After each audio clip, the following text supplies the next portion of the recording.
There is a major recession coming. It could be 40, 50, 100 years away, but it is coming, okay?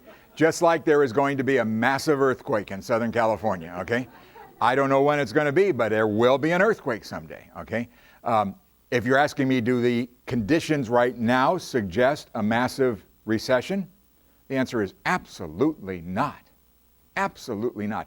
And this, darn it, goes back to the whole CNBC thing, okay? And by the way, and this is not a biased comment. We are really moving in for the next 14, 15 months in silly season, okay? You're going to have, this political season is going to be one where you are going to be told by every candidate out there how bad things are in this country and that they're going to fix it, okay? Doesn't matter. This happens every election, every presidential election. Doesn't make any difference if the guy or gal in the White House has an R behind his or her name or a D behind his or her name. Doesn't make any difference at all. We play this game every time. And it's enough to probably scare a lot of people out of investing. But the fact of the matter is, this economy is doing extremely well. Let me give you just one example. And I get so many nasty emails when I talk about my positive view on the labor market out here, okay? But I'll give you one thing, and I suppose you could go back and refute it and something like that. There's a report that comes out once a month called the JOLTS report, JOLTS. And that stands for Job Openings and Labor Turnover Survey. Comes from the Department of Labor.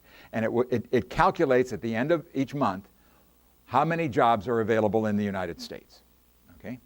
At the end of September, the report came out last week, at the end of September, there were 5.4 million jobs available in the United States. Okay? Now that number in and itself doesn't tell you too much. Okay? But what you do, they look at this and then they provide a ratio. Today, there is one job available for every 1.5 people looking for work. Go back to the Great Recession, 2008, 2009. That ratio was one job for every 8 people looking for work. Today, we're almost at a 1-for-1 ratio right now. Now, are these great jobs? Probably not. They're probably entry-level jobs, probably pay a minimum wage of some sort, but they are jobs, okay?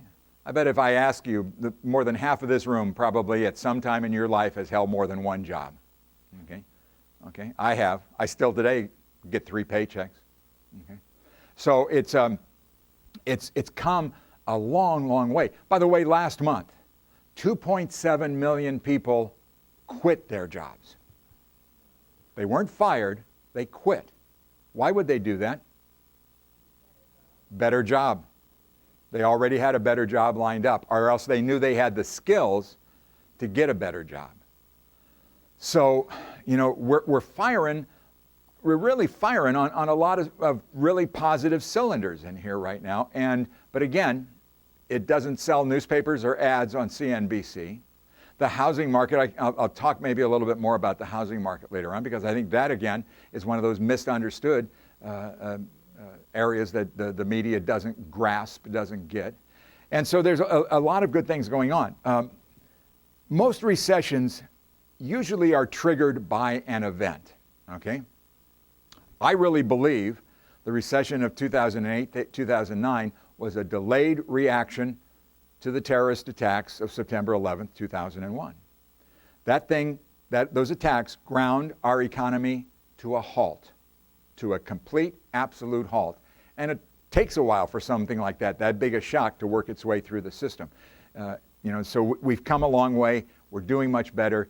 The economy is good. And by the way, you take a look, never mind what CNBC says, never mind what the New York Times or the Union Tribune or anybody says.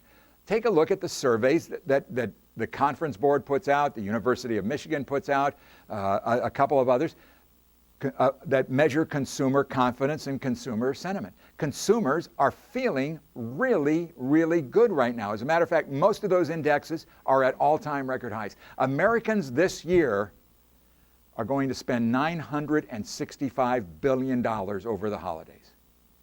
We are almost at $1 trillion holiday level. We probably will be next year. $965 billion.